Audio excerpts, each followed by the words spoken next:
ಓಂ ಗಂ ಗಣಪತಯೇ ನಮಃ. ಓಂ ಶ್ರೀಂ ಹ್ರೀಂ ಸರಸ್ವತ್ಯೈ ನಮಃ. ಓಂ ಶ್ರೀ ರಾಘವೇಂದ್ರಾಯ ನಮಃ. ಆಪಾದಮೌಲಿಪರ್ಯಂತಂ ಗುರುಣಾಂ ಆಕೃತಿಂ ಸ್ಮರೇತ್ ತೇನ ವಿಘ್ನಾಃ ಪ್ರಣಶ್ಯಂತಿ ಸಿದ್ಧ್ಯಂತಿ ಚ ಮನೋರಥಾಃ.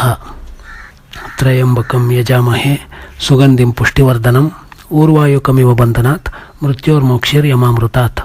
ಭವತಿ ಅದನುಭಾವಾತ್ ಏಡಮೂಕೋಪಿ ವಾಗ್ಮಿ ಜಡಮತಿರಪಿ ಜಂತುರ್ಜಾಯತೆ ಪ್ರಾಜ್ಞಮೌಲಿಃ.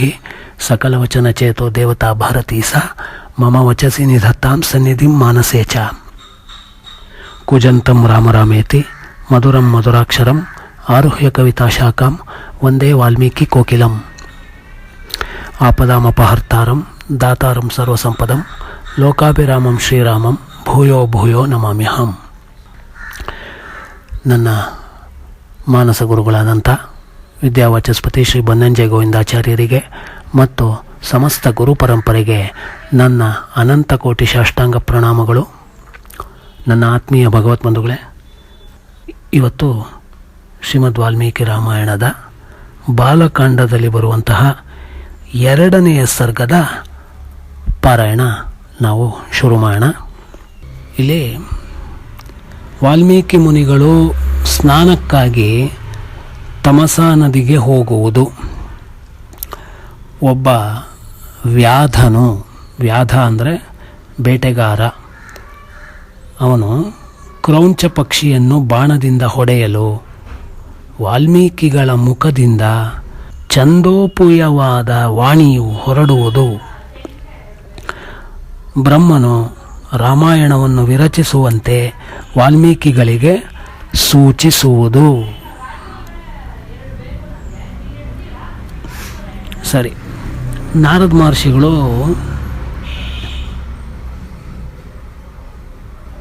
ಹೇಳಿದ ಶ್ರೀರಾಮಚರಿತ್ರೆಯನ್ನು ಕೇಳಿ ವಾಗ್ವಿಶಾರದರಾದ ವಾಲ್ಮೀಕಿ ಮುನಿಗಳು ಶಿಷ್ಯ ಸಮೇತರಾಗಿ ಅವರನ್ನು ಶ್ಲಾಘಿಸಿ ಸತ್ಕರಿಸಿದರು. ನಾರದ ಮುನಿಗಳು ಬ್ರೀಫಾಗಿ ರಾಮಾಯಣನ ವಾಲ್ಮೀಕಿ ಋಷಿಗಳಿಗೆ ಹೇಳ್ತಾರೆ. ಸರಿ, ತುಂಬ ಸಂತೋಷ ಆಗೋಗುತ್ತೆ.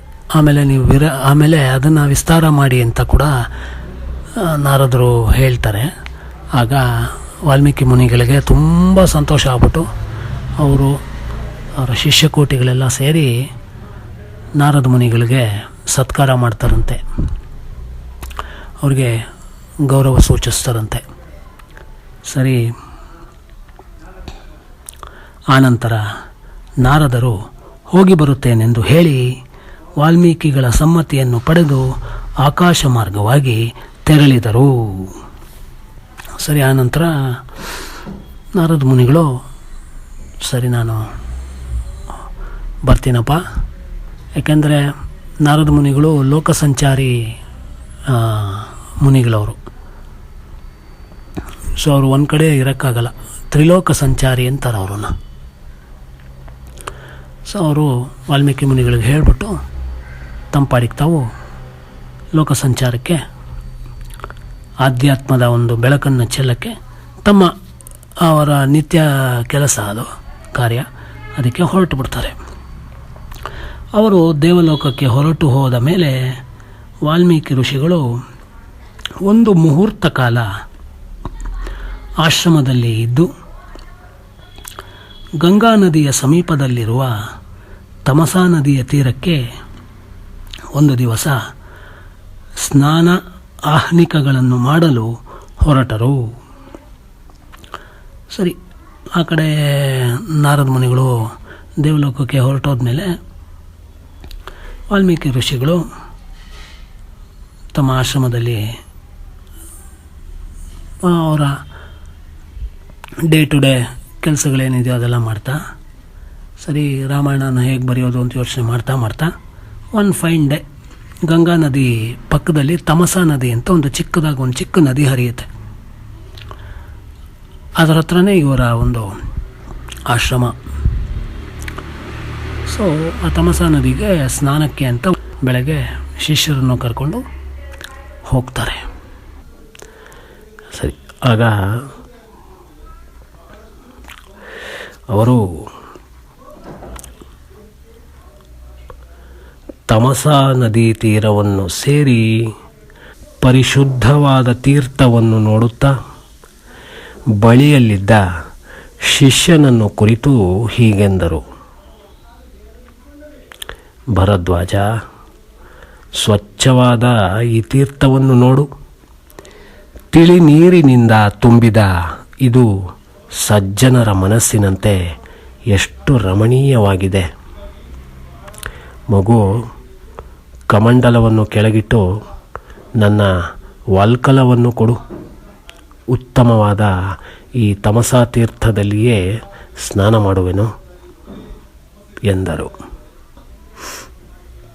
ಸರಿ, ವಾಲ್ಮೀಕಿ ಮುನಿಗಳು ತಮಸಾ ನದಿ ತೀರಕ್ಕೆ ಬಂದು ಆ ಪರಿಶುದ್ಧವಾದಂತಹ ಒಂದು ತೀರ್ಥ ಅಂತಂದರೆ ನೀರು ಅಂತ, ಜಲ, ಅಪ್ಸು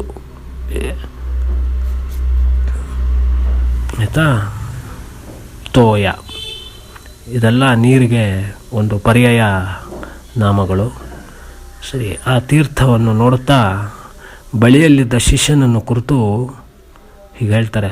ಭರದ್ವಾಜ, ಈ ಸ್ವಚ್ಛವಾದ ಈ ನೀರನ್ನು ನೋಡೋ, ಈ ತಿಳಿ ನೀರಿನಿಂದ ತುಂಬಿದ ಇದು ಸಜ್ಜನರ ಮನಸ್ಸಿನ ಥರ ಎಷ್ಟು ರಮಣೀಯವಾಗಿದೆ ಅಲ್ವಾ, ಎಷ್ಟು ಚೆನ್ನಾಗಿದೆ ಅಲ್ವಾ. ಸಜ್ಜನರ ಮನಸ್ಸು ಹೇಗೆ ತಿಳಿಯಾಗೆ ಇರುತ್ತೋ ಆ ಥರ ಎಷ್ಟು ಕ್ಲೀನಾಗಿದೆ ನೋಡಿ, ಎಷ್ಟು ತಿಳಿಯಾಗಿದೆ ನೀರು ಅಲ್ವಾ.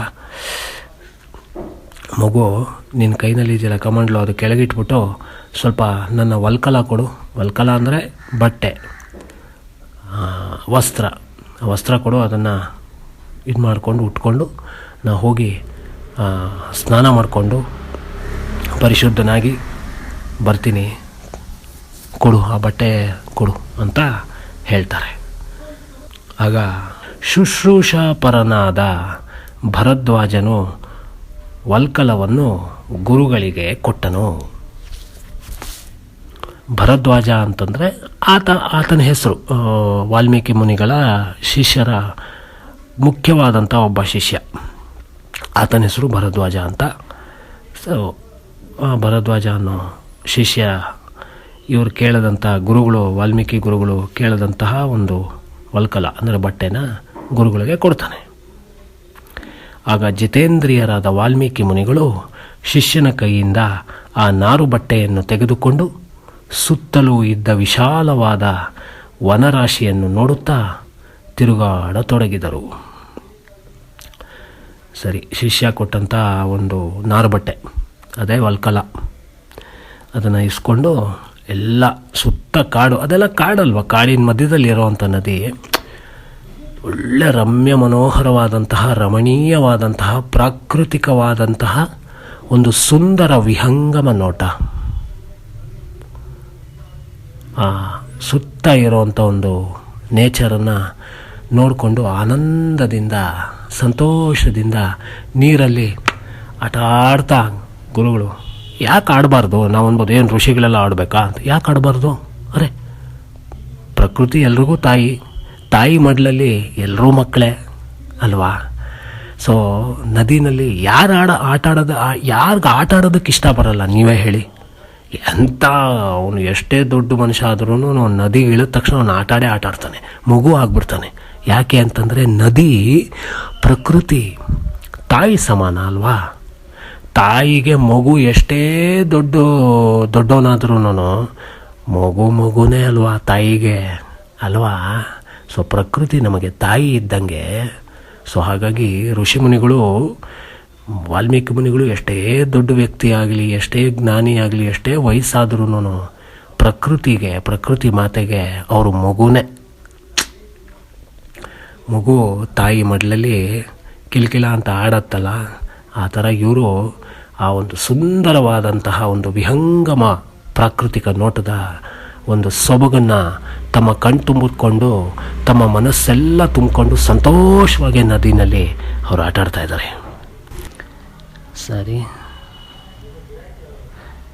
ಹಾಗೆ ಅಲ್ಲಿ ಇಂಪಾಗಿ ಧ್ವನಿಗೈಯುತ್ತಾ ಒಂದೊಂದೊಂದು ಬಿಡದೆ ಹಾರಾಡುತ್ತಿದ್ದ ಕ್ರೌಂಚ ಪಕ್ಷಿಗಳ ಒಂದು ಜೋಡಿಯನ್ನು ಆ ಮಹಾತ್ಮರು ಕಂಡರು. ಇದೇ ಹಿಂಗೆಲ್ಲ ಪ್ರಾಕೃತಿಕವಾಗಿ ಹೀಗೆ ಎಲ್ಲ ಸುತ್ತ ಇರುವಂತಹ ಒಂದು ಪ್ರಕೃತಿನ ನೋಡಿ ಎಂಜಾಯ್ ಮಾಡ್ತಾ ಇದ್ದಾಗ ಅಲ್ಲಿ ಇಂಪಾಗಿ ಧ್ವನಿಗೈಯುತ್ತಾ ಇಂಪಾಗಿ ಹಾಡ್ತಾ ಹಾಡ್ತಾ ಎರಡು ಕ್ರೌಂಚ ಪಕ್ಷಿಗಳು ಜೋಡಿ, ಗಂಡು ಹೆಣ್ಣು. ಕ್ರೌಂಚ ಪಕ್ಷಿ ಅಂತಂದರೆ we can call it as a love birds. ಒಂಥರ ಈ ಕೆಲವು ಬರ್ಡ್ಸು ತುಂಬ ಚೆನ್ನಾಗೆ ನೋಡೋಕೆ ಒಂಥರ ಕ್ಯೂಟಾಗಿರುತ್ತೆ. ಹಾಗೆ ಅದು ಒಂಥರ quick quick quick quick quick ಒಂಥರ ಚೆನ್ನಾಗಿ ಕೂಗ್ತಾ ಇರುತ್ತದು. ಬುಲ್ಬುಲ್ ಅಂತಾರೆ, ಲವ್ ಬರ್ಡ್ಸ್ ಅಂತಾರೆ, ಇಲ್ಲ ಮೈನಾ ಹಕ್ಕಿ, ಏನು ಬೇಕಾದ್ರೆ ಕರಿಬೋದು. ಇನ್ನು ಅಂದರೆ ಯಾವುದೋ ಒಂಥರ ಕ್ರೌಂಚ ಪಕ್ಷಿ ಅಂತಂದರೆ ಅದಕ್ಕೆ ಇಲ್ಲಿ ಕ್ರೌಂಚ ಪಕ್ಷಿ ಅಂತ ಹೇಳಿದ್ದಾರೆ.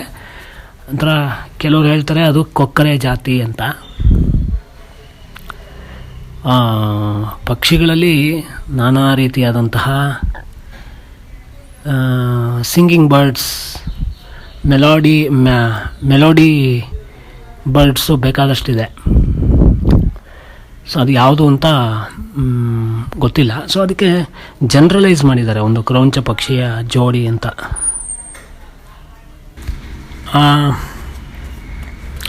ಕ್ರೌಂಚ ಪಕ್ಷಿ ಅಂತಂದರೆ ಅದೇ ಒಂಥರ ಮೆಲೋಡಿಯಸ್ ಆಗಿ ಹಾಡು ಹೇಳುವಂಥದ್ದು ಸಿಂಗಿಂಗ್ ಬರ್ಡ್ಸ್ ಅಂತ ಅನ್ಬೋದು. ಸೊ ಅದು ಅದರದ್ದು ಜೋಡಿ ಗಂಡು ಹೆಣ್ಣು ಒಂದು ಪ್ರೀತಿ ಮಾಡಿಕೊಂಡು ಒಂದಕ್ಕೊಂದು ಪ್ರಣಯ ಸಲ್ಲಾಪದಿಂದ ಅದು ಹಾರಾಡಿಕೊಂಡು ಧ್ವನಿ ಮಾಡಿಕೊಂಡು ಒಂದಕ್ಕೊಂದಕ್ಕೆ ಬಿಡದೆ ಹಾರಾಡ್ತಿದ್ದಾಗ ಅದನ್ನು ವಾಲ್ಮೀಕಿ ಮುನಿಗಳು ನೋಡಿ ತುಂಬ ಸಂತೋಷ ಪಡ್ತಾರೆ. ಎಷ್ಟು ಚೆನ್ನಾಗಿದೆ, ಏನು ಕ್ಯೂಟಾಗಿದೆ. ಇವಾಗ ನಮಗೆ ಸಂತೋಷ ಆಗುತ್ತೆ ಅಲ್ವಾ, ಆಹಾ ಅಂತ. ಅಂಥ ಒಳ್ಳೆ ಸುತ್ತ ಇರುವಂತಹ ಒಂದು ಪ್ರಾಕೃತಿಕ ಸೊಬಗನ್ನು ಸವಿತಿರುವಂತಹ ವಾಲ್ಮೀಕಿಗಳಿಗೆ ಈ ಹಾಡು ಹೇಳ್ಕೊಂಡು ಪಕ್ಷಿಗಳು ಸರಸ ಸಲ್ಲಾಪದಲ್ಲಿ ಕ್ಯೂಟಾಗಿ ಹಾಡು ಹೇಳ್ಕೊಂಡು ಧ್ವನಿಗೈತಾ ಹಾರಾಡ್ತಿರೋದು ನೋಡಿದಾಗ ಇನ್ನೂ ಖುಷಿ ಆಗೋಯ್ತು ಅವ್ರಿಗೆ, ಇನ್ನೂ ಸಂತೋಷ ಆಗೋಯ್ತು. ಸೊ ಈ ಐಸ್ ಕ್ರೀಮ್ ಮೇಲೆ ಚೆರಿ ಇಟ್ಟಂಗೆ ಸೊ ಆ ಥರ. ಸೊ ಇನ್ನೂ ಖುಷಿ ಪಡ್ತಾ ಇದ್ದಾರೆ. ಸಡನ್ನಾಗಿ ಏನಾಯಿತು, ಅದನ್ನು ನೋಡುತ್ತಿದ್ದ ಹಾಗೆಯೇ ವೈರಬುದ್ಧಿಯ ಪಾಪಿ ಬೇಡನೊಬ್ಬ ಆ ಜೋಡಿಯಲ್ಲಿ ಗಂಡು ಹಕ್ಕಿಯನ್ನು ಬಾಣದಿಂದ ಹೊಡೆದು ಬಿಟ್ಟನು. ಸರಿ, ನೋಡ್ತಾ ಇದ್ದಾರೆ, ತುಂಬ ಖುಷಿಪಟ್ಟು ಅದನ್ನು ನೋಡ್ತಾ ಇದ್ದಾರೆ, ಸಂತೋಷವಾಗಿ ನೋಡ್ತಾ ಇದ್ದಾರೆ. ಸಡನ್ನಾಗೆ ಯಾವನೊಬ್ಬ ವ್ಯಾಧ ಒಬ್ಬ ಬೇಟೆಗಾರ ಆ ಪಕ್ಷಿಗಳಲ್ಲಿ ಗಂಡು ಪಕ್ಷಿಗೆ ತನ್ನ ಬಾಣದ ಬಿಲ್ಲು ಬಾಣ ಅಂದರೆ ಬೇಟೆಗಾರ ಆ ಗಂಡು ಪಕ್ಷಿನ ಹೊಡೆದು ಅದನ್ನು ಸಾಯಿಸ್ಬಿಡ್ತಾನೆ. ಆಗ ಮೈಯೆಲ್ಲ ರಕ್ತಮಯವಾಗಿ ಆ ಹಕ್ಕಿಯು ನೆಲದ ಮೇಲೆ ಬಿದ್ದು ಹೊರಳಾಡತೊಡಗಿತು. ಅದನ್ನು ನೋಡಿ ಹೆಣ್ಣು ಹಕ್ಕಿಯು ದೀನಸ್ವರದಿಂದ ಗೋಳಿಟ್ಟು ಕೂಗಲಾರಂಭಿಸಿತು. ಅದು ವಿಲ ವಿಲ ವಿಲ ಅಂತ ಒದ್ದಾಡಿ ಕೆಳಗೆ ಬಿದ್ದು ರಕ್ತಸಿಕ್ತವಾಗಿ ಕೆಳಗೆ ಬಿತ್ತು. ಅದನ್ನು ನೋಡಿ ಹೆಣ್ಣಕ್ಕಿ ಪಾಪ ಹತ್ಕೊಂಡು ದುಃಖ ಪಟ್ಕೊಂಡು ಕೂಗಾಡ್ತಿದೆ. ಅಯ್ಯೋ ಅದರದ್ದು ಆಕ್ರಂದನ, ಅದರ ಒಂದು ಹಿಂಸೆ ನೋಡೋಕ್ಕಾಗ್ತಾಯಿಲ್ಲ, ದುಃಖನ, ಅದರ ಒಂದು ಅದಕ್ಕಾಗಿರುವಂಥ ಒಂದು ಅನ್ಯಾಯನ. ಬೇಡ, ಅದನ್ನು ವೆರಿ ಸ್ಯಾಡ್ ಮೂಮೆಂಟ್ ಅದು. ಕೆಂಪು ತಲೆಯ ಗಂಡು ಹಕ್ಕಿ ಹೆಣ್ಣು ಹಕ್ಕಿಯ ಪತಿ. ಅಂದರೆ ಅದು ಯಾವುದೋ ಒಂದು ರೆಡ್ ಹೆಡೆಡ್ ಕ್ಯೂಟ್ ಬರ್ಡ್ ಅದು ಈ ಹೆಣ್ಣು ಹಕ್ಕಿಯ ಗಂಡ ಅದು ಪತಿ, ಜೊತೆಗಾರ, ಕಾಮದಿಂದ ಮುದ್ದಿಸಿತ್ತು. ಹೆಣ್ಣು ಹಕ್ಕಿಯು ಅಂತಹ ಪತಿಯನ್ನು ಕಳೆದುಕೊಂಡಿತು. ಅದನ್ನು ನೋಡಿ ಧರ್ಮಾತ್ಮರಾದ ವಾಲ್ಮೀಕಿ ಋಷಿಗಳಿಗೆ ಮರುಕವು ಉಕ್ಕಿ ಬಂದಿತು. ವಾಲ್ಮೀಕಿ ಮುನಿಗಳಿಗೆ ಈ ಒಂದು ದುರ್ಘಟನೆ ನೋಡಿಬಿಟ್ಟು, ಕೆಟ್ಟ ಘಟನೆ, ಈ ಒಂದು ದುಃಖವಾದಂತಹ ಒಂದು ಸಂಗತಿಯನ್ನು ನೋಡಿ ತುಂಬ ಬೇಜಾರಾಗೋಯ್ತು. ಮರುಕವು ಉಕ್ಕಿ ಬಂದಿತು, ಅಂದರೆ ದುಃಖ ಉಮ್ಮಳಿಸಿ ಬಂತು. ಹೆಣ್ಣು ಹಕ್ಕಿಯು ಅರಚಿಕೊಳ್ಳುವುದನ್ನು ನೋಡುತ್ತಾ ಶೋಕಾಕುಲರಾದ ವಾಲ್ಮೀಕಿಗಳಿಗೆ ವ್ಯಾಧನು ಮಾಡಿದ ಕೆಲಸ ಅಧರ್ಮವೆಂದು ತೋರಿತು. ಆ ಹೆಣ್ಣಕ್ಕಿ ಒದ್ದಾಡ್ತಿದೆ. ಆ ಹೆಣ್ಣಕ್ಕಿ ನೋಡಿ ಬೇಜಾರಾಗೋಯ್ತು ವಾಲ್ಮೀಕಿಗಳಿಗೆ. ಈ ವ್ಯಾಧ, ಈ ಬೇಟೆಗಾರ ಎಂಥ ತಪ್ಪು ಮಾಡಿಬಿಟ್ನಪ್ಪ, ಎಂಥ ಕೆಲಸ ಮಾಡಿಬಿಟ್ಟ, ಕೆಟ್ಟ ಕೆಲಸ ಮಾಡಿಬಿಟ್ಟ ಅಂತ, ಎಂಥ ಅಧರ್ಮ ಮಾಡಿಬಿಟ್ಟ ಇವನು ಅಂತ ಅನ್ನಿಸ್ತು. ಅವರ ಬಾಯಿಂದ ಈ ಮಾತು ಹೊರಟಿತು: ಎಲೆ ವ್ಯಾಧ, ನೀನು ಬಹಳ ವರ್ಷ ಬದುಕಬಾರದು. ಈ ಕ್ರೌಂಚ ಪಕ್ಷಿಗಳ ಜೋಡಿಯನ್ನು, ಕಾಮಮೋಹಿತವಾಗಿದ್ದ ಗಂಡು ಹಕ್ಕಿಯನ್ನು ನೀನು ಕೊಂದು ಹಾಕಿದ್ದೀಯೇ ಎಂದರು. ಆ ವ್ಯಾಧನ್ನ ನೋಡಿ ಕೋಪ ಬಂದ್ಬಿಟ್ಟು ಅವ್ರಿಗೆ, ಇಂಥ ಮುದ್ದಾದಂತಹ ಪಕ್ಷಿನ ಕೊಂದುಬಿಟ್ಟಿಲ್ಲ ನೀನು ಬೇಟೆಗಾರ, ನೀನು ಹೆಚ್ಚು ದಿವಸ ಬದುಕಬೇಡ, ನೀನು ಅದನ್ನು ಸಾಯಿಸೋದಕ್ಕೆ ನೀನು ಸಾಯಿ, ಅಂತ ತಪ್ಪು ಮಾಡಿದ್ಯಾ, ಎಂಥ ಕೆಟ್ಟ ಹೃದಯದವನು ನೀನು ಜಾಸ್ತಿ ದಿವಸ ಇರಬೇಡ ಅಂತ ಅವರು ಶಾಪ ಕೊಟ್ಬಿಡ್ತಾರೆ. ಹೀಗೆ ಹೇಳಿ ಸ್ವಲ್ಪ ಆಲೋಚಿಸುತ್ತಿರಲು ವಾಲ್ಮೀಕಿ ಮುನಿಗಳ ಮನಸ್ಸಿನಲ್ಲಿ ಒಂದು ಚಿಂತೆ ಉದ್ಭವಿಸಿತು. ಅಂದರೆ ಶಾಪ ಕೊಡೋದು ಕೊಟ್ಬಿಟ್ರು, ಆಮೇಲೆ ಅವ್ರ ಮನಸ್ಸಿನಲ್ಲಿ ಡೌಟ್ ಬಂತು. ಇವಾಗ ಸಡನ್ನಾಗಿ ನಾವು ಏನು ಮಾಡ್ತೀವಿ, ಏನೋ ದುಡುಕಿನಲ್ಲಿ ನಾವೇನೋ ಅಂದ್ಬಿಡ್ತೀವಿ ಯಾರಿಗೋ, ಆಮೇಲೆ ಎಲ್ಲೋ ಒಂದು ಕಡೆ ಅನಿಸುತ್ತೆ, ನಾವು ಹಂಗೆ ಅನ್ಬಾರ್ದಾಗಿತ್ತಲ್ಲ, ಚೆ ಅಂತ ಅನ್ಸಲ್ವ ನಮಗೆ? ಆ ಥರ ವಾಲ್ಮೀಕಿಗಳಿಗೂ ಆ ಥರ ಅನ್ನಿಸ್ತು. ನಾನು ಏನು ಅಂದ್ಬಿಟ್ಟೆ, ನಾನು ಎಲ್ಲ ಈ ಪಕ್ಷಿಯನ್ನು ನೋಡಿ ಶೋಕಪರವಶನಾದ ನಾನು ಏನು ಹೇಳಿಬಿಟ್ಟೆ,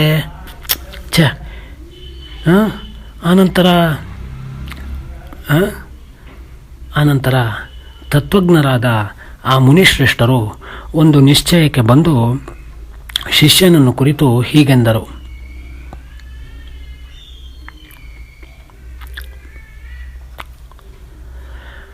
ಸರಿ, ಎಂಥ ತಪ್ಪು ಮಾಡಿಬಿಟ್ಟೆ ನಾನು, ಗೊತ್ತಾಗದೆ ಏನೋ ಶಾಪ ಕೊಟ್ಬಿಟ್ನಲ್ಲ, ಏನು ಮಾಡೋದು, ಯಾಕೆ ಈ ಥರ ತಪ್ಪು ಮಾಡಿದೆ? ಆ ಪಕ್ಷಿಗಳನ್ನ ಇವನು ಕೊಂದ ಬೇಟೆಗಾರ, ಅದು ಅವನ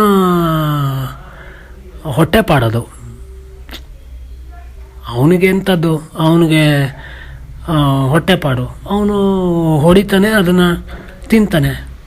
ನಾನು ನ್ಯಾಚುರಲ್ ಪ್ರೋಸೆಸ್ ಇವೆಲ್ಲ, ಇದನ್ನು ನೋಡ್ಬಿಟ್ಟು ನಾನು ಯಾಕೆ ಈ ಥರ ತಪ್ಪು ಮಾಡಿಬಿಟ್ಟೆ, ನಾನು ಯಾಕೆ ಸಂಯಮ ಕಳ್ಕೊಂಬಿಟ್ಟೆ ಜ್ಞಾನಿಯಾಗಿ, ಚೆ ಸಡನ್ನಾಗಿ ನಾನು ಈ ಥರ ಮಾತಾಡಬಾರ್ದಾಗಿತ್ತಲ್ಲ, ತಪ್ಪಾಗೋಯ್ತಲ್ಲ ನನ್ನ ಬಾಯಿಂದ, ಯಾಕೆ ಈ ಥರ ಮಾತು ಬಂದ್ಬಿಡ್ತು ಅಂತ ಅವರ ಶಿಷ್ಯನ ಕರೆದು ಹೀಗಂತಾರೆ: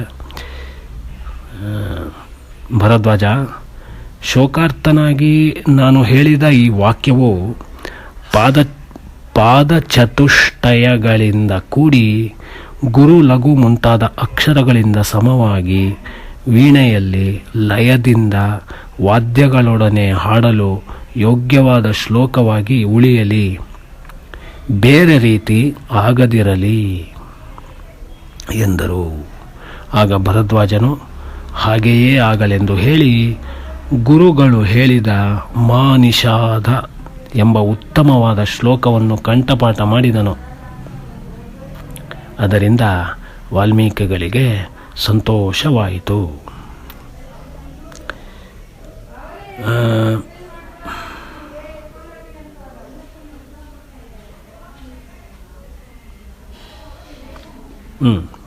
ಅಂದರೆ ಶಿಷ್ಯನ ಕುರಿತು ನಾನು ಹೇಳಿದ ಅಂದರೆ ಅವಾಗೆಲ್ಲ ಸಂಸ್ಕೃತದಲ್ಲೇ ಎಲ್ಲ ನುಡಿ ಮಾತಾಡೋರು. ಸೊ ಅವರು ಆ ಬೇಡನ ಕುರಿತು ಆ ಶಾಪದ ಒಂದು ಇದನ್ನು ಹೇಳ್ತಾರಲ್ಲ, ಶ್ಲೋಕದ ರೂಪದಲ್ಲಿ ಅದು ಬಂದ್ಬಿಟ್ಟಿರುತ್ತೆ ಶಾಪ. ನಿನ್ನ ಇದು ಆಗೋಗು ಅಂತ ಬೇಡನ್ಗೆ ಹೇಳಿರ್ತಾರಲ್ವ. ಸೊ ಅದು ಇವನಿಗೆ ಶಿಷ್ಯನಿಗೆ ಕರೆದು, ನೋಡಪ್ಪ, ನಾನು ಹೇಳಿದ್ದು ಇದರಲ್ಲಿ ಏನೋ ಒಂದು ಮಿಸ್ಟ್ರಿ ಇದೆ. ಅದು ನಾನು ಹೇಳಿದ್ದು ಆ ಶಾಪದ ಒಂದು ಶ್ಲೋಕದಲ್ಲಿ ಅದೇನೊಂಥರ ವಿಚಿತ್ರವಾಗಿ ಕಾಣಿಸ್ತಾ ಇದೆ. ಅದು ನಾನು ಹೇಳೋದು ತಪ್ಪ, ಅವನಿಗೆ ಶಾಪ ಏನೋ ಕೊಟ್ಬಿಟ್ಟೆ, ಬಟ್ ಈಗ ಅನಿಸ್ತಾ ಇದೆ ಅದಷ್ಟು ಸರಿ ಇಲ್ಲ ಅಂತ. ಸೊ ಹಾಗಾಗಿ ಅದು ಕೆಟ್ಟ ರೀತಿಯಲ್ಲಿ ಅದು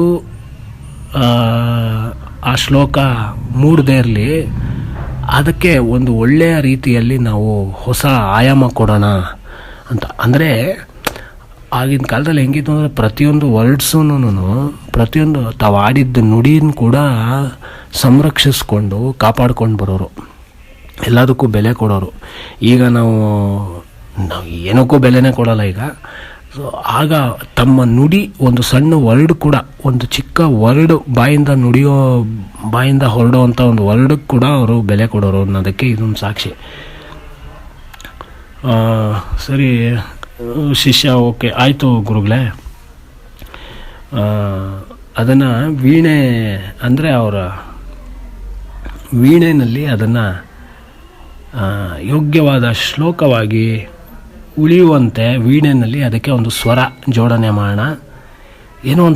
ಏನೋ ಇದರಲ್ಲಿ ಸಮಥಿಂಗ್, ನಾನು ಹೇಳಿದ್ದು ಈ ಒಂದು ವಾಕ್ಯದಲ್ಲಿ ಏನೋ ಒಂದು ವಿಚಿತ್ರ ಅಡಗಿದೆ. ನೀನು ಫಸ್ಟು ಹೋಗು, ಅದನ್ನು ನಾನು ಹೇಳಿದ್ದು ಈ ಶ್ಲೋಕ ನಿನ್ನ ಮೈಂಡಲ್ಲಿ ಇದೆಯಲ್ವಾ, ಅದನ್ನು ರೆಕಾರ್ಡ್ ಮಾಡಿಬಿಡು ಅದನ್ನು ಅಂತ. ಇವಾಗ ನಾವು ಹೇಗೆ ಅದೊಂದು ವರ್ಡ್ಸನ್ನು ತೊಗೊಂಡೋಗಿ ಕಂಪ್ಯೂಟ್ರಲ್ಲಿ ರೆಕಾರ್ಡ್ ಮಾಡ್ತೀವಿ, ಹಾಗೆಲ್ಲ ಕಂಪ್ಯೂಟರ್ ಇರಲಿಲ್ಲ. ಅದನ್ನು ಅವ್ರು ಹೋಗಿ ಪ್ರಾಕ್ಟೀಸ್ ಮಾಡಬೇಕು. ಸೊ ಶಿಷ್ಯರೇ ಕಂಪ್ಯೂಟರ್ಗಳು. ಈಗ ನಾವೇನಾದ್ರು ಹೇಳಿದ ತಕ್ಷಣ ನಾವು ಮೊಬೈಲ್ನಲ್ಲಿ ಸ್ಟೋರ್ ಮಾಡ್ಕೋತೀವಿ, ಇಲ್ಲ ಕಂಪ್ಯೂಟರ್ನಲ್ಲಿ ಸ್ಟೋರ್ ಮಾಡ್ಕೋತೀವಲ್ವಾ, ಆ ಥರ ಅವಾಗೆಲ್ಲ ಶಿಷ್ಯರೇ ಕಂಪ್ಯೂಟರ್ಗಳು, ಮೊಬೈಲ್ಗಳು, ಅಥವಾ ಯಾರೋ ಒಬ್ಬರು ಜೊತೆಗಿದ್ದವರು. ಸೊ ಅವ್ರೇನು ಮಾಡೋರು, ಇವ್ರು ಹೇಳಿದ್ದು ಇದನ್ನು ವಾಕ್ಯನ ಅದನ್ನು ತಾವು ಸ್ಟೋರ್ ಮಾಡ್ಕೊಳ್ಳೋರು ಇನ್ನೊಬ್ಬರಿಗೆ. ಅದನ್ನು ಶ್ರುತಿ ಮತ್ತು ಸ್ಮೃತಿ ಅಂತಾರೆ. ಶ್ರುತಿ ಅಂತಂದರೆ ಹೇಳೋದು, ಅದನ್ನು ಕೇಳಿಸ್ಕೊಳ್ಳೋದು. ಸ್ಮೃತಿ ಅಂತಂದರೆ ಮನಸ್ಸಿನಲ್ಲಿ ಇಟ್ಕೊಂಡು ಮತ್ತೆ ಅದನ್ನು ರೆಕಾರ್ಡ್ ಮಾಡ್ಕೊಂಡು ಮತ್ತೆ ಇನ್ನೊಬ್ಬರಿಗೆ ಹೇಳೋದಕ್ಕೆ ಅದನ್ನು ರೆಡಿ ಮಾಡ್ಕೊಳ್ಳೋದು. ಸೊ ಹಾಗಾಗಿ ಆ ಶಿಷ್ಯ, ಆಯಿತು ಗುರುಗಳೇ, ನೀವು ಹೇಳಿದ ಶ್ಲೋಕನ ನಾನು ಮನನ ಮಾಡಿಕೊಂಡು ನಾನು ಆಶ್ರಮಕ್ಕೆ ಹೋಗಿ ಅದನ್ನು ವೀಣೆನಲ್ಲಿ ನುಡಿಸಿ ಅದಕ್ಕೊಂದು ಸ್ವರ ಕೊಟ್ಕೊಂಡು ಅದನ್ನು ರೆಕಾರ್ಡ್ ಮಾಡ್ತೀನಿ ನಾನು ಮೈಂಡೊಳಗೆ ಅಂತ. ಎಲ್ಲ ಮೈಂಡೊಳಗೆ ರೆಕಾರ್ಡ್ ಮಾಡ್ಕೊಳ್ಳೋರು. ಮೈಂಡೇ ಕಂಪ್ಯೂಟರ್ ಅವಾಗ, ಮೊಬೈಲ್. ಸೊ ಹಾಗೆ ಸರಿ, ಅವನು ಆ ಕಡೆ ಹೋದ ತಕ್ಷಣ ಅವನು ಕಂಠಪಾಠ ಮಾಡಿದನು. ಅದೇ ನಾ ಹೇಳಿದ್ನಲ್ಲ ಈಗ ಆ ಥರ. ಸೊ ಅದರಿಂದ ವಾಲ್ಮೀಕಿಗಳಿಗೆ ಸಂತೋಷವಾಯಿತು. ಆ ನಂತರ ವಾಲ್ಮೀಕಿ ಮುನಿಗಳು ತಮಸಾ ತೀರದಲ್ಲಿ ವಿಧಿವತ್ತಾಗಿ ಸ್ನಾನ ಮಾಡಿ ತಮ್ಮ ನುಡಿಯು ಅಕಸ್ಮಾತ್ತಾಗಿ ಬಂದು ಶ್ಲೋಕವಾದುದನ್ನೇ ಪರ್ಯಾಲೋಚಿಸುತ್ತಾ ಆಶ್ರಮಕ್ಕೆ ಹಿಂತಿರುಗಿದರು. ಸರಿ, ವಾಲ್ಮೀಕಿ ಮುನಿಗಳು ಸ್ನಾನ ಎಲ್ಲ ಮಾಡಿ ಸಂಧ್ಯಾವನೆ ಮಾಡಿ ಅರ್ಘ್ಯ ಕೊಟ್ಟು, ಸೊ ಅವ್ರಿಗೆ ಅದೇ ಗುಂಗು, ಈ ಶ್ಲೋಕದಲ್ಲಿ ಏನೋ ಸಮಥಿಂಗ್ ಇದೆ ಇದರೊಳಗೆ. ಮಾ ನಿಷಾದ ಪ್ರತಿಷ್ಠಾಂತ್ವಂ ಅಗಮಃ ಶಾಶ್ವತಿ ಸಮ, ಅದು ಇದರೊಳಗೆ ಏನೋ ಇದೆಯಲ್ಲ. ಯಾಕೆಂದ್ರೆ ಅವ್ರಿಗೆ ರಾಮಾಯಣ ಬರೀಬೇಕು ಅನ್ನೋದು ಆಸೆ ಇತ್ತು. ಅವರು ನಾರದರಿಂದ ರಾಮನ ಕತೆ ಕೇಳಿದ್ರು. ಸೊ ಅದಕ್ಕೆ ಹೊಂದ್ಕೊಳ್ಳೋ ಅಂಥದ್ದು ಏನೋ ಬಂತಲ್ಲ, ಒಂಥರ ಒಂದು ಫ್ಲ್ಯಾಶ್. ಹೆಂಗೆ ಶುರು ಮಾಡೋದು ಅಂತ ಯೋಚನೆ ಮಾಡ್ಕೊಂಡು ಆ ನದಿ ನೀರಿಗೆ ಇಳಿದಿದ್ರು. ಆವಾಗ ಈ ಘಟನೆ ಆಯಿತು. ಆವಾಗ ಟಕ್ಕಂತ ಇವ್ರ ಬಾಯಿಂದ ಈ ಒಂದು ಶ್ಲೋಕ ಬಂತು. ಆ ಶ್ಲೋಕದಲ್ಲಿ ಏನೋ ಒಂದು ಸಮಥಿಂಗ್ ಅಡಗಿದೆ.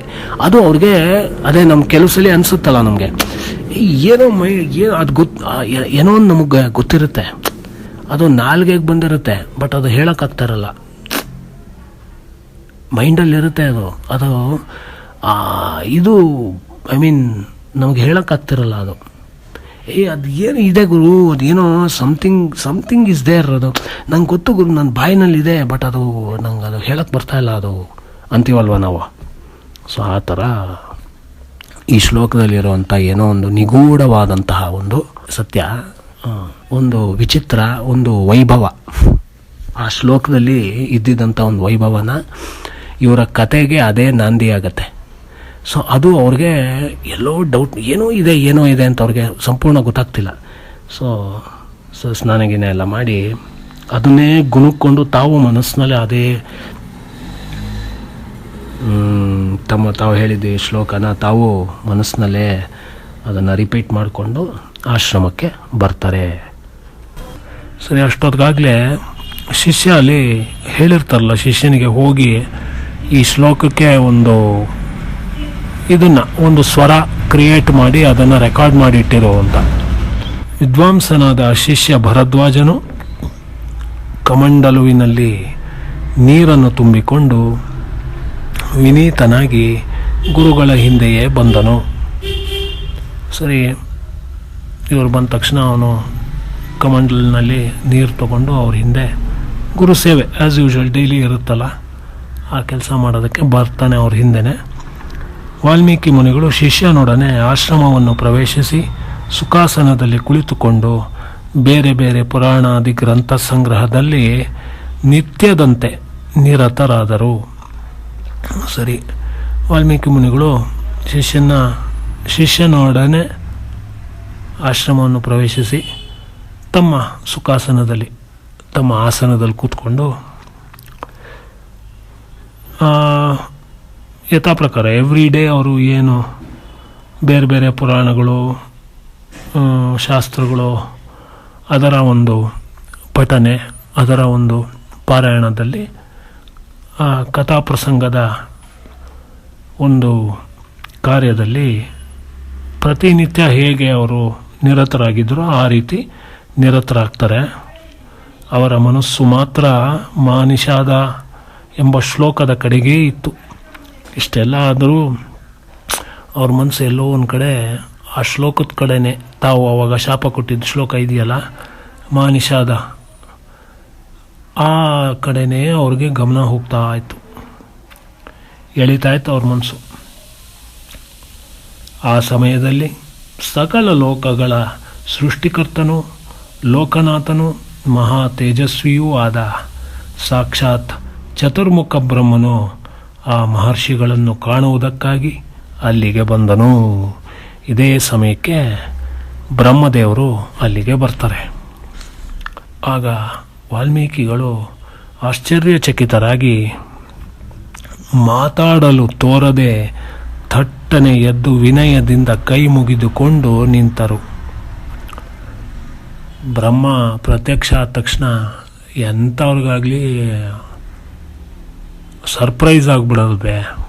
ಸೊ ಇವ್ರಿಗೂ ಸರ್ಪ್ರೈಸ್ ಆಯಿತು, ಬಾಯಿಂದ ಮಾತೇ ಹೊರಡಲಿಲ್ಲ, ಸ್ಟನ್ ಆಗಿಬಿಟ್ಟು ಟಕ್ಕಂತ ಎದ್ದು ನಿಂತ್ಕೊಂಡು ಬ್ರಹ್ಮನಿಗೆ ನಮಸ್ಕಾರ ಮಾಡಿಕೊಂಡು ಹಾಗೇ ನಿಂತ್ಕೊಂಡ್ಬಿಡ್ತಾರೆ. ಅವರು ಬ್ರಹ್ಮನಿಗೆ ವಿಧಿವತ್ತಾಗಿ ಪಾದ್ಯ, ಅರ್ಘ್ಯ, ಪೀಠಗಳನ್ನು ಸಮರ್ಪಿಸಿ ಸ್ತೋತ್ರಪೂರ್ವಕವಾಗಿ ನಮಸ್ಕಾರ ಮಾಡಿ ಕುಶಲವನ್ನು ಕೇಳಿದರು. ಸರಿ, ಆ ನಂತರ ತಕ್ಷಣ ಮತ್ತೆ ವಾಸ್ತವಕ್ಕೆ ಬಂದು ಬ್ರಹ್ಮನಿಗೆ ಪಾದ್ಯ, ಅರ್ಘ್ಯ, ಪೀಠಗಳನ್ನು ಸಮರ್ಪಿಸಿ, ಅಂದರೆ ಅವನ ಕಾಲು ತೊಳೆದು ಅವನಿಗೆ ನೀರು ಕುಡಿಯೋಕ್ಕೆ ನೀರು, ಹಣ್ಣು ಹಂಪಲು ಎಲ್ಲ ಕೊಟ್ಟು, ಅಂದರೆ ಸುಮ್ಮನೆ ನೈವೇದ್ಯದ ಥರ ಕೊಟ್ಟು ಬ್ರಹ್ಮನಿಗೆ ಕೂತ್ಕೊಳ್ಳೋದಕ್ಕೆ ಒಂದು ಒಳ್ಳೆ ಆಸನ ಅಲ್ಲಿ ಮಾಡಿ, ಬ್ರಹ್ಮನಿಗೆ ಕೂತ್ಕೊಳ್ಳೋ ಥರ ಮಾಡಿ ಸ್ತೋತ್ರಪೂರ್ವಕವಾಗಿ ನಮಸ್ಕಾರ ಮಾಡಿ, ಅಂದರೆ ಬ್ರಹ್ಮನಿಗೆ ಶ್ಲೋಕದ ಮೂಲಕ ಬ್ರಹ್ಮಾಯ ನಮಃ, ಓಂ ನಮೋ ಬ್ರಹ್ಮಣೇ ನಮಃ ಅಂತ ಈ ರೀತಿ ಒಂದು ಶ್ಲೋಕದ ಮೂಲಕ ನಮಸ್ಕಾರ ಮಾಡಿ ಬ್ರಹ್ಮನ ಕುಶಲವನ್ನು ಕೇಳಿ ವಿನಯದಿಂದ ಅಲ್ಲಿ ಬ್ರಹ್ಮನ ಮುಂದೆ ತಾವು ನಿಂತರು. ಸರಿ. ನಂತರ ಆಗ ಭಗವಾನ್ ಬ್ರಹ್ಮದೇವನು ಉತ್ತಮವಾದ ಆಸನದಲ್ಲಿ ಕುಳಿತುಕೊಂಡು ವಾಲ್ಮೀಕಿ ಮುನಿಗಳಿಗೆ ಕುಳಿತುಕೊಳ್ಳುವಂತೆ ಹೇಳಿದನು. ಸರಿ, ವಾಲ್ಮೀಕಿ ಮುನಿಗಳು ಮಾಡಿಕೊಟ್ಟಂತಹ ಒಂದು ಆಸನದಲ್ಲಿ, ಉತ್ತಮವಾದಂಥ ಒಂದು ಆಸನದಲ್ಲಿ ಬ್ರಹ್ಮ ಕೂತ್ಕೊಂಡು ವಾಲ್ಮೀಕಿ ಮುನಿಗಳಿಗೂ ನೀನು ಕೂತ್ಕೊಳ್ಳಪ್ಪ ಅಂತ ಹೇಳುತ್ತಾನೆ. ಲೋಕಪಿತಾಮಹನಾದ ಬ್ರಹ್ಮನು ಕುಳಿತ ಮೇಲೆ ಆತನ ಆದೇಶದಂತೆ ವಾಲ್ಮೀಕಿ ಮುನಿಗಳು ಕುಳಿತುಕೋತಾರೆ. ವಾಲ್ಮೀಕಿಗಳ ಮನಸ್ಸು ಕ್ರೌಂಚ ಪಕ್ಷಿಯ ಕಡೆಗೆ ಧಾವಿಸಿತ್ತು. ಅವ್ರಿಗೆ ಎದುರುಗಡೆ ಬ್ರಹ್ಮ ಬಂದ್ರೂ ಅವ್ರಿಗೆ ಬೆಳಗ್ಗೆ ನೋಡಿದ್ರಲ್ಲ ಆ ಕ್ರೌಂಚ ಪಕ್ಷಿ ಸತ್ತೋಗಿದ್ದು, ಮತ್ತು ಇವನು ಬೇಡ ಹೊಡೆದಿದ್ದು, ಮಾನಿಷಾದ ತಮ್ಮ ಶ್ಲೋಕ ಬಂದಿದ್ದು, ಆ ಶ್ಲೋಕದಲ್ಲಿ ಏನೋ ಒಂದು ನಿಗೂಢತೆ ಇರೋದು, ಇದೆಲ್ಲ ಅದೇ ಅವ್ರ ತಲೆಯಲ್ಲಿ ಇದಿತ್ತು. ಏಕೆಂದರೆ ಅವ್ರಿಗೆ ರಾಮನ ಒಂದು ರಾಮಾಯಣ ಬರೀಲೇಬೇಕು, ರಾಮಾಯಣ ರಚನೆ ಆಗಲೇಬೇಕು ಅನ್ನೋದೊಂದು ಇದ್ದಿದ್ದರಿಂದ ಅವ್ರಿಗೆ ಅದೇ ಒಂಥರ ಕನ್ಫ್ಯೂಷನ್ ಆಗ್ತಾಯಿತ್ತು. ಒಂಥರ ಏನೋ ಇದೆಯಲ್ಲ ಅಂತ. ಸರಿ, ಪಾಪಾತ್ಮನಾದ ಬೇಡನು ಎಂತಹ ಕೆಲಸವನ್ನು ಮಾಡಿಬಿಟ್ಟನು. ಎಂಥ ಕೆಟ್ಟ ಕೆಲಸ ಮಾಡಿಬಿಟ್ಟ ಅವನು. ಇಂಪಾಗಿ ಧ್ವನಿಗೈಯುತ್ತಿದ್ದ ಕ್ರೌಂಚ ಪಕ್ಷಿಯನ್ನು ನಿಷ್ಕಾರಣವಾಗಿ ಕೊಂದು ಬಿಟ್ಟನಲ್ಲ.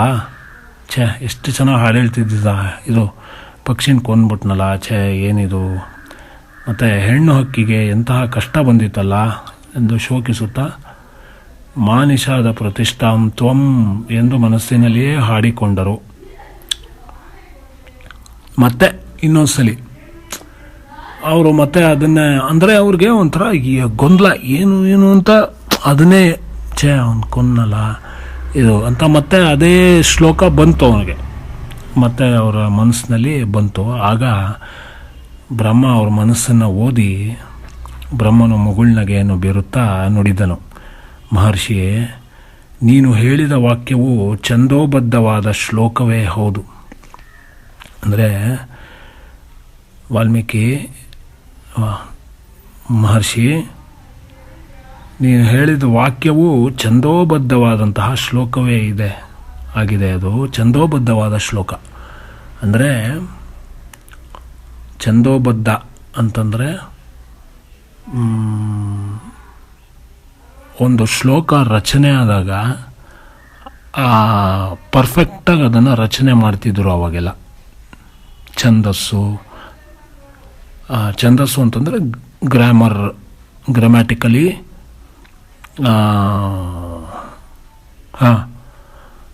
ಕಾವ್ಯ ರಚನೆ ಆಗ್ಬೇಕಾದ್ರೆ grammar important. Correct, grammatical ecstasy ಅಂತ ಅನ್ಬೋದು. ಅಂದರೆ ಅಥವಾ ಫುಲ್ ಆಫ್ ಗುಡ್ ಗ್ರಾಮರ್ ಅಂತ ಹೇಳ್ಬೋದು. ಸರಿ, ಛಂದೋಬದ್ಧವಾಗಿ ಶ್ಲೋಕವೂ ಇದೆ, ಕರೆಕ್ಟಾಗಿದೆ, ಒಂಥರ ಪರ್ಫೆಕ್ಟಾಗಿದೆ. ನನ್ನ ಇಚ್ಛೆಯಿಂದಲೇ ಈ ವಾಣಿಯು ನಿನ್ನ ಮುಖದಿಂದ ಹೊರಬಂದಿತು.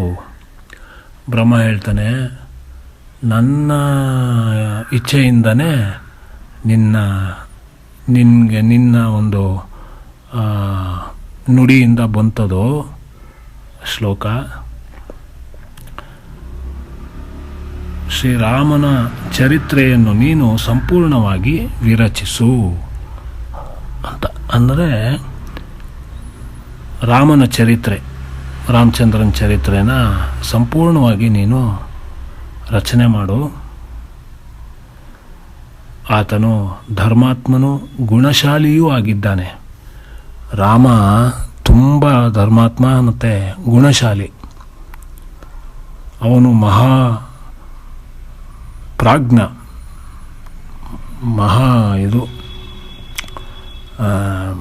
ಪ್ರಾಜ್ಞ ಅಂತಂದರೆ ಕಾಮನ್ ಸೆನ್ಸ್ ಇರುವಂಥ ವ್ಯಕ್ತಿ, ವಿವೇಕಿ ಅಂತ, ಮತ್ತು ಧೀರ. ನಾರದನು ನಿನಗೆ ತಿಳಿಸಿದಂತೆ ಈ ಲೋಕದಲ್ಲಿ ಶ್ರೀರಾಮನು ನಡೆಸಿದ ಚರಿತ್ರೆಯನ್ನು ನೀ ವರ್ಣಿಸು. ಸೊ ನಿನಗೀಗ ಆಲ್ರೆಡಿ ನಾರದರು ಹೇಳಿದ್ದಾರೆ ಬ್ರೀಫಾಗೆ. ಸೊ ಅದನ್ನು ನೀನು ವರ್ಣನೆ ಮಾಡು, ವರ್ಣಿಸು, ಅಂದರೆ ಡೀಟೇಲ್ ಆಗಿ ಅದನ್ನು ರಾಮಾಯಣನ ರಚನೆ ಮಾಡು ಅಂತ ಬ್ರಹ್ಮದೇವರು ಆದೇಶ ಕೊಡ್ತಾರೆ.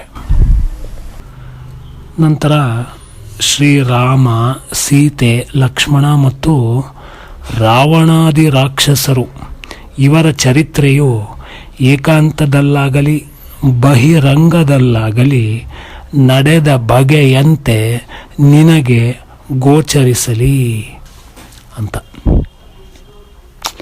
ಅಂದರೆ ಅದನ್ನು ಬರೀಬೇಕಾದ್ರೆ ಒಂದು ಐಡಿಯಾ ಬರಬೇಕಲ್ಲ. ಇವಾಗ ನಾರದರಿಗೆ ಐಡಿಯಾ ಇತ್ತು, ಅದೇ ಥರ ವಾಲ್ಮೀಕಿಗಳಿಗೆ ರಾಮ ಒಂದು ಸ್ಟೋರಿ ಹೆಂಗೆ ಬರೀತಾರೆ ಅವರು, ಒಂದು ಐಡಿಯಾ ಬರಬೇಕಲ್ಲ. ಇವಾಗ ತಲೆಯಲ್ಲಿ ಇವಾಗ ನಾವು ಏನೋ ಒಂದು ಸ್ಟೋರಿ ಬರಿಬೇಕಾದ್ರೆ ನಮಗೆ ತಲೆ ಒಳಗೆ ಒಂದು ಐಡಿಯಾ ಬರುತ್ತೆ, ಈ ಥರ ನೆಕ್ಸ್ಟ್ ಸೀನ್ ಏನು ಅಂತೆಲ್ಲ, ಅದರಂತೆ ನಾವು ಬರಿತೀವಿ. ಸೊ ಆ ಥರ ಇಂಟೀರಿಯರ್ ಎಕ್ಸ್ಟೀರಿಯರ್ ಏನೇನೇನೇನು ನಡೀತು ಹೋಲ್ ರಾಮನ ಒಂದು ಲೈಫ್ ಹಿಸ್ಟ್ರಿಲಿ, ಅದೆಲ್ಲ ನಿನಗೆ ನಿನ್ನ ಮನಸ್ಸಿನ ಒಂದು ಪರದೆಯಲ್ಲಿ ಮೂಡಿ ಬರಲಿ, ನಿನ್ನ ಮನಸ್ಸಿಗೆ ಗೋಚರಿಸಲಿ, ಡೀಟೇಲಾಗಿ ಗೋಚರಿಸಲಿ. ಸೊ ನೀನು ಅದನ್ನು ಮನಸ್ಸಿನಲ್ಲಿ ನೋಡಿಕೊಂಡು ಅದನ್ನು ಚೆನ್ನಾಗೆ ರಚನೆ ಮಾಡು ಅಂತ ಬ್ರಹ್ಮದೇವರು ವರ ಕೊಡ್ತಾರೆ, ಶಕ್ತಿ ಕೊಡ್ತಾರೆ ವಾಲ್ಮೀಕಿಗಳಿಗೆ.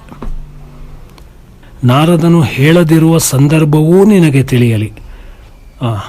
ನಾ ಹೇಳಿದ್ನಲ್ಲ, ನಾರದರು ಒಂದು ಬ್ರೀಫಾಗಿ ಹೇಳಿರ್ತಾರೆ ಅಲ್ವಾ. ಎಷ್ಟೋ ವಿಷಯಗಳದೇ ನಾ ಹೇಳ್ದಂಗೆ ಮುಂದೆ ಡೀಟೇಲ್ ವಾಲ್ಮೀಕಿಗಳು ಬರೆಯೋದು, ಅದನ್ನು ಎಲ್ಲನೂ ನಾರದರು ಹೇಳಲ್ವಲ್ಲ, ಸುಮ್ಮನೆ ಬ್ರೀಫಾಗಿ ಹೇಳ್ಕೊಂಡು ಹೋಗ್ತಾರೆ. ಸೊ ಹಾಗಾಗಿ ಹೇಳದಿರುವಂತಹ ಸಂಗತಿ, ನಾರದರು ಏನು ಹೇಳಿಲ್ವೋ, ಯಾವುದು ಬಿಟ್ಬಿಟ್ಟಿದ್ದಾರೋ ಅದು ಕೂಡ ನಿನಗೆ ಡೀಟೇಲ್ ಆಗಿ ನಿನಗೆ ಗೋಚಾರ ಆಗಲಿ, ಗೊತ್ತಾಗಲಿ, ಅದನ್ನು ನಿನಗೆ ಬರೆಯೋದಕ್ಕೆ ಸುಲಭ ಆಗಲಿ ಅಂತ. ನೀನು ವಿರಚಿಸುವ ಕಾವ್ಯದಲ್ಲಿ ಯಾವ ಮಾತು ಸುಳ್ಳಾಗದು. ಸೊ ನೀನೇನು ಬರೀತೀಯೋ ಅದು ಯಾವುದು ಸುಳ್ಳಾಗಲ್ಲ, ಎಲ್ಲ ಸತ್ಯ ಇರುತ್ತೆ. ಯಾಕಂದರೆ ನಡೆದಿದ್ದು ಎಲ್ಲ ಡೀಟೇಲ್ ಏನು ನಡೀತೋ ಅದೆಲ್ಲ ನೈಜ ಘಟನೆ, ಹಾಗೆ ನಿನ್ನ ಮನಸ್ಸಲ್ಲಿ ಬರುತ್ತೆ, ನೀನು ಹಾಗೆ ಬರೆದಿರ್ತೀಯ. ಸೊ ಅದು ಮೂಡು ಬರಲಿ ಅಂತ, ಯಾವುದು ಸುಳ್ಳಾಗಲ್ಲ, ಎಲ್ಲ ಸತ್ಯ ಆಗತ್ತೆ ಅಂತ. ವಾಲ್ಮೀಕಿ ಶ್ರೀರಾಮನ ಪುಣ್ಯಕಥೆಯನ್ನು ಶ್ಲೋಕಗಳಿಂದ ಮನೋಹರವಾಗಿ ಚಿತ್ರಿಸು ಅಂತ. ಸೊ ರಾಮನ ಕಥೆನ ಶ್ಲೋಕಗಳ ಮೂಲಕ, ಶ್ಲೋಕಗಳಿಂದ ಮನೋಹರವಾಗಿ ಚಿತ್ರಣ ಮಾಡು ಅಂತ ಬ್ರಹ್ಮದೇವರು ವಾಲ್ಮೀಕಿಗಳಿಗೆ ಆದೇಶ ಕೊಡ್ತಾರೆ.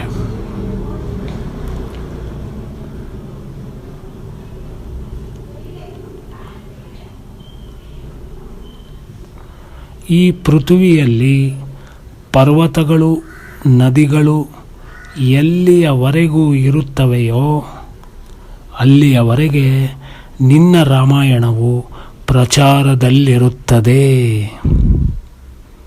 ಅಂದರೆ ಯುಗ ಮುಗಿಯೋ ತನಕ, ಪ್ರಳಯ ಆಗೋ ತನಕ ನಿನ್ನ ರಾಮಾಯಣ ಪ್ರಚಾರದಲ್ಲಿ ಇದ್ದೇ ಇರುತ್ತೆ ಅಂತ ಇದರ ಅರ್ಥ.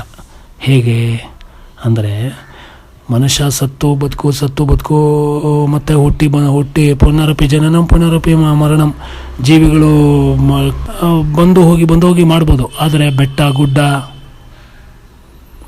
ದೊಡ್ಡ ಬೆಟ್ಟ ಗುಡ್ಡಗಳು, ಮಣ್ಣು, ಅದು ಇದು ಅವೆಲ್ಲ ಹಾಗಾಗೇ ಇರುತ್ತೆ. ಏನೇ ಹೊಡೆದ್ರು ಅದ್ರ ಪೀಸ್ಗಳಾದರೂ ಹಾಗೇ ಇರುತ್ತಾ. ಪ್ರಳಯ ಆಗೋ ತನಕ ಪರ್ವತಗಳು, ನದಿಗಳು ಎಲ್ಲಿವರೆಗಿರುತ್ತೋ ಪರ್ಮನೆಂಟ್ ಅವೆಲ್ಲ. ಸೊ ಅದು ಎಲ್ಲಿ ತನಕ ಇರುತ್ತೋ ಅಂದರೆ ಪ್ರಳಯ ಆಗೋ ತನಕ ಅಲ್ಲಿವರೆಗೂ ರಾಮಾಯಣ ಪ್ರಚಾರದಲ್ಲಿದ್ದೇ ಇರುತ್ತೆ ಅಂತ ಬ್ರಹ್ಮ ಆಶ್ವಾಸನೆ ಕೊಟ್ಟ, ಮತ್ತು ಗ್ಯಾರಂಟಿ ಮಾಡಿಬಿಟ್ಟು ವರ ಕೊಟ್ಟು ಶಕ್ತಿ ಕೊಟ್ಟು ವಾಲ್ಮೀಕಿಗಳಿಗೆ ರಚನೆ ಮಾಡೋದಕ್ಕೆ ಸ್ಫೂರ್ತಿ ಕೊಟ್ಟು ಹೊರಟ ಅಂತ.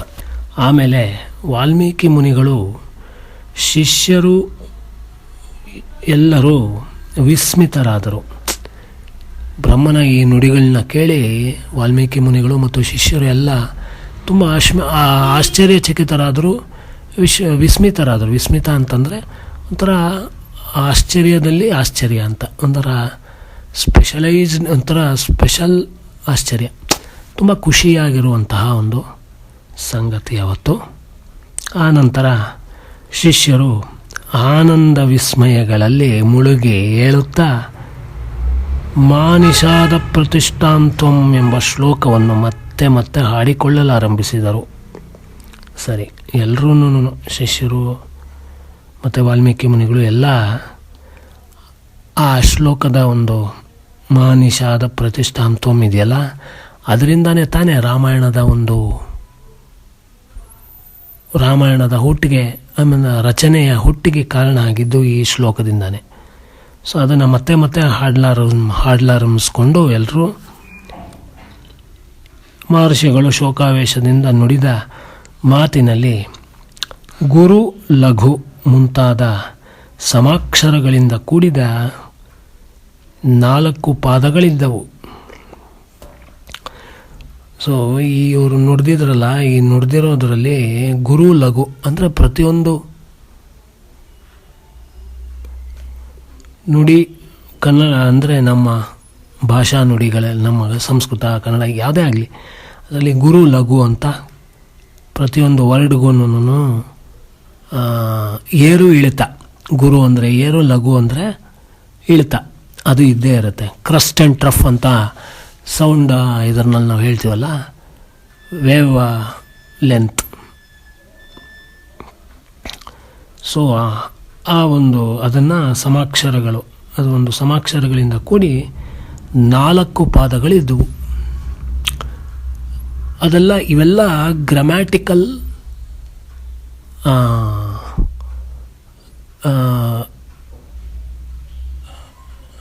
ಎಕ್ಸ್ಪ್ಲನೇಷನ್ಸ್ ಇವೆಲ್ಲ. ಅಂದರೆ ಇವೆಲ್ಲ ಸಂಸ್ಕೃತದ ವ್ಯಾಕರಣಕ್ಕೆ ಸಂಬಂಧಪಟ್ಟಂಥ ಒಂದು ವಿಷಯಗಳು. ಅದು ನಾವು ಸಂಸ್ಕೃತ ಕಲಿತ್ರೆ, ನಮಗೆ ಡೀಟೇಲಾಗಿ ಕಲಿತ್ರೆ ನಮಗಿದೆಲ್ಲ ಅರ್ಥ ಆಗುತ್ತೆ. ಸೊ ಈ ಒಂದು ಸಂದರ್ಭದಲ್ಲಿ ನಾವು ಅದನ್ನು ಅಷ್ಟೊಂದು ತೀರಾ ಒಳಗಡೆ ಇನ್ಡೆಪ್ತಾಗಿ ಹೋಗೋದು ಬೇಡ, ಯಾಕೆಂದರೆ ನಾವು ಕತೆ ಕಡೆ ಗಮನ ಹರಿಸೋಣ. ಸೊ ಹಾಗಾಗಿ 4 ಪಾದಗಳಿದ್ದವು. ಅದನ್ನೇ ಮತ್ತೆ ಮತ್ತೆ ಹಾಡಿದ್ದರಿಂದ ಶೋಕಮಯವಾದ ಮಾತು ಶ್ಲೋಕ ರೂಪವಾಗಿ ನಿಂತಿತು ಅಂತ. ಸೊ ಅದು ಶೋಕವಾಗಿದ್ದಂತಹ ಒಂದು ಗೀತೆ ಶ್ಲೋಕ ಆಯ್ತದು.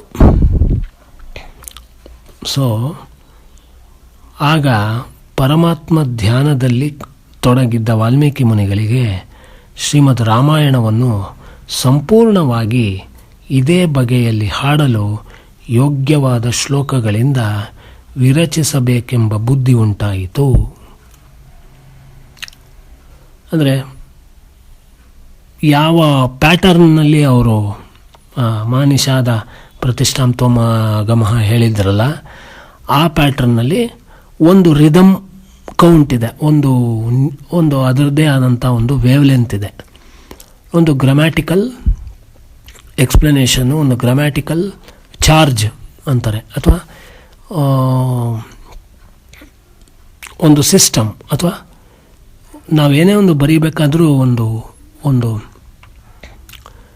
ಅದಕ್ಕೆ ಅಂತ ಒಂದು ಪರ್ಫೆಕ್ಷನ್ ಇರಬೇಕು. ಬರವಣಿಗೆಯಲ್ಲಿ ಒಂದು ಕ್ರಮ ಅಂತಾರಲ್ಲ, ಬರವಣಿಗೆ ಈ ಕ್ರಮ ಹೀಗೆ ಇರಬೇಕಂದ್ರೆ ಹೆಂಗಂದ್ರೆ ಹಂಗೆ ಅಡ್ಡದಿಡ್ಡಿ ಬರೆಯೋಕ್ಕಾಗಲ್ಲ ನಾವು. ಸೊ ಗ್ರಾಮರ್ ಕರೆಕ್ಟಾಗಿರಬೇಕು, ಇನ್ನೂ ಇತ್ಯಾದಿ ಫೋನೆಟಿಕ್ಸ್ ಕರೆಕ್ಟಾಗಿರಬೇಕು. ಈ ಥರ ಎಲ್ಲ ನಮ್ಮ ವಿಷಯ ಕರೆಕ್ಟಾಗಿರಬೇಕು, ಅವೆಲ್ಲ ಇರೋದರಿಂದ.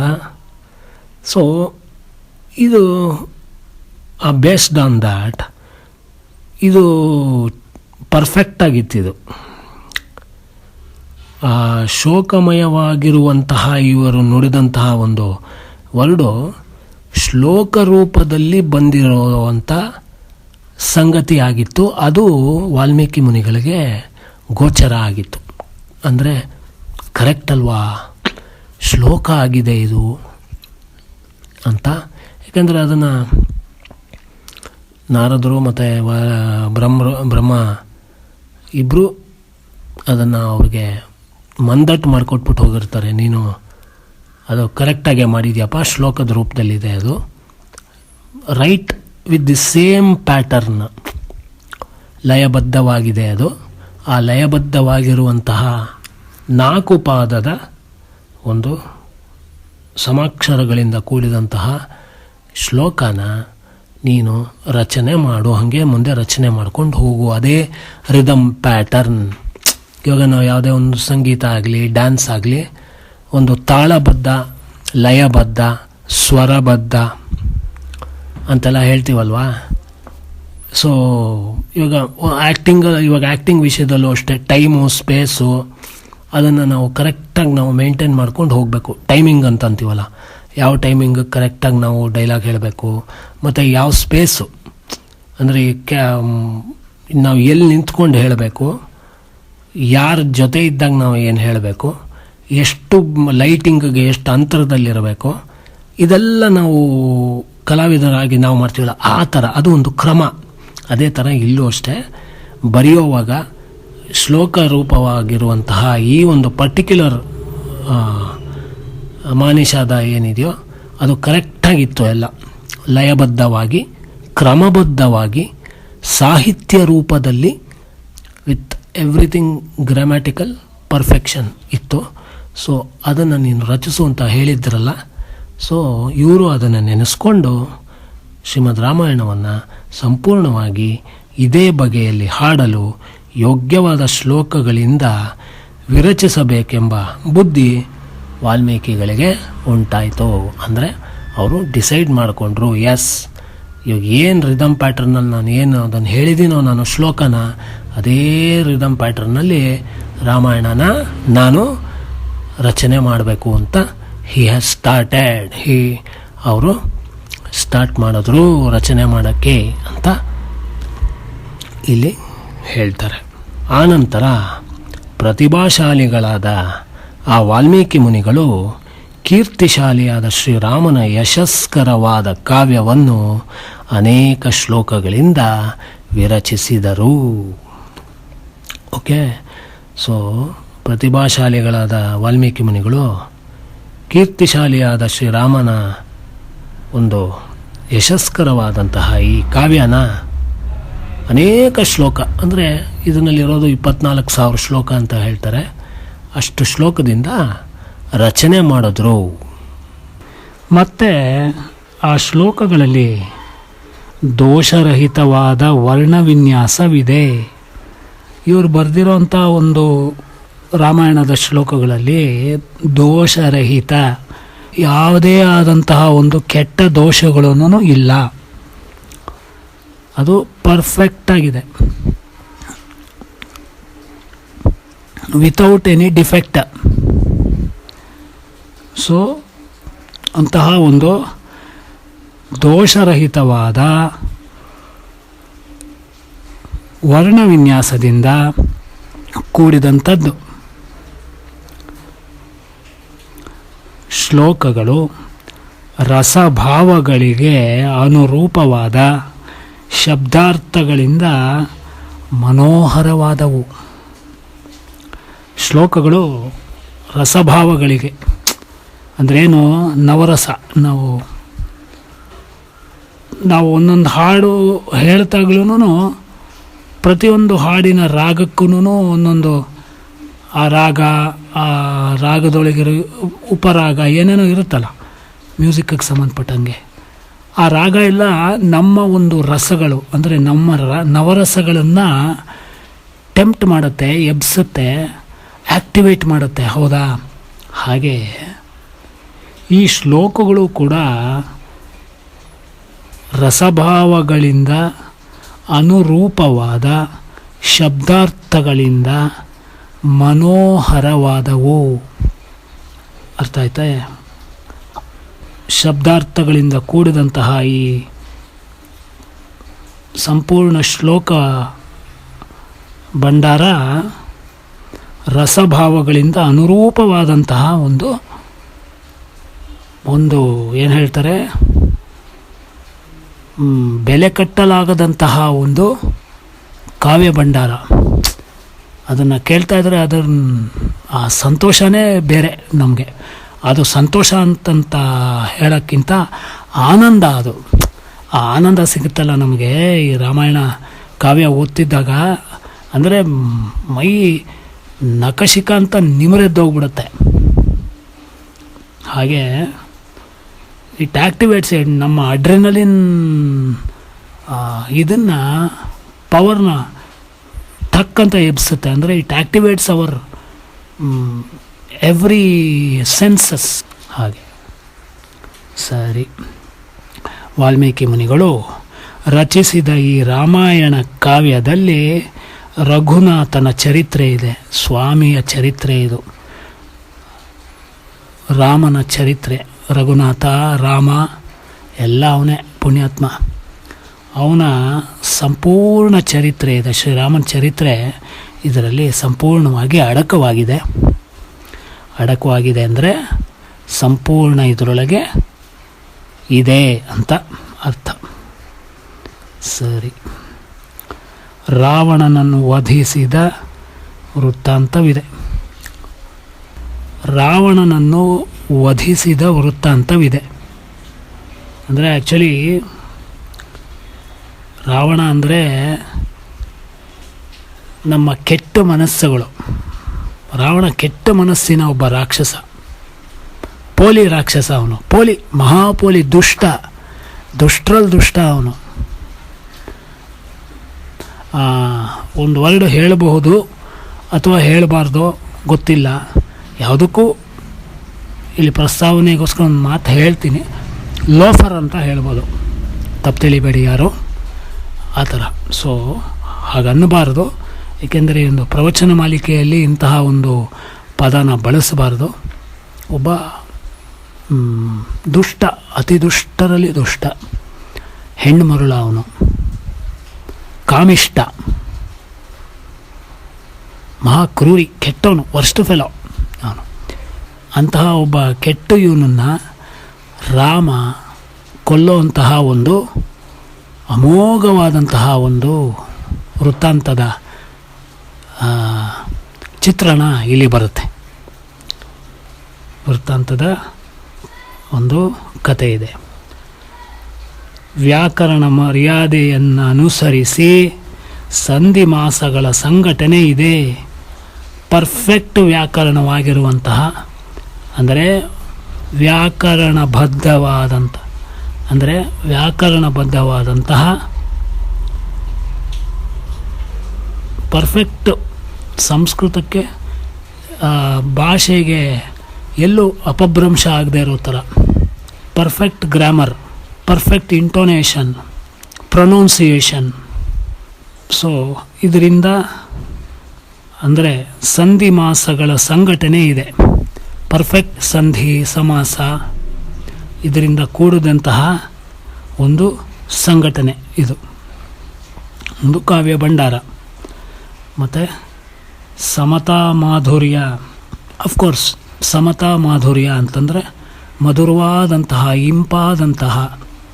ಸಮತಾ ಅಂತಂದರೆ ಒಂದೇ ಟೋನ್, ಒಂಥರ ತೀರಾ ಕರ್ಕಶ ಇಲ್ಲ, ತೀರಾ ಒಂಥರ ಬೋರಿಂಗ್ ಆಗಲಿ ಅಥವಾ ತೀರಾ ಆರ್ಭಟ ಆಗಲಿ ಏನಿಲ್ಲ, ಸಮವಾಗಿ ಮನಸ್ಸಿಗೆ ಆಹ್ಲಾದ ನೀಡುವಂತಹ, ಕಿವಿಗೆ ತಂಪು ಮಾಡುವಂತಹ, ಸರ್ವ ಇಂದ್ರಿಯಗಳಿಗೂ ಒಂದು ಸಂತೋಷ ಕೊಡುವಂತಹ ಒಂದು ಮಾಧುರ್ಯ ಇದೆ ಅಂತ. ಮತ್ತು ಅರ್ಥವ್ಯಕ್ತಿ ಮುಂತಾದ ಕಾವ್ಯ ಗುಣಗಳಿವೆ. ಅರ್ಥವ್ಯಕ್ತಿ ಪ್ರತಿಯೊಂದರಲ್ಲೂ ಒಂದೊಂದು ಅರ್ಥ ಇದೆ. ಆ ಅರ್ಥ ಹೆಂಗಿದೆ ಅಂತಂದರೆ, ಬರೀ ಅರ್ಥವ್ಯಕ್ತಿ ಅಂದರೆ ಅರ್ಥಕ್ಕೆ ಒಂದು ವ್ಯಕ್ತಿತ್ವ ಕೊಟ್ಟಿದ್ದಾರೆ. ಬರೀ ಅರ್ಥ ಹೇಳ್ಬಿಟ್ಟು ಅರ್ಥ ಆಯ್ತಪ್ಪ ಅನ್ನೋದಲ್ಲ, ಅರ್ಥಕ್ಕೆ ಒಂದು ವ್ಯಕ್ತಿತ್ವ ಅಂದರೆ ಇನ್ನೂ ಘನತೆ ಅಂತ. ಎಷ್ಟು ಚೆನ್ನಾಗಿದೆ ನೋಡಿ ವರ್ಡ್ ಇದು, ಅರ್ಥವ್ಯಕ್ತಿ ಅಂತ.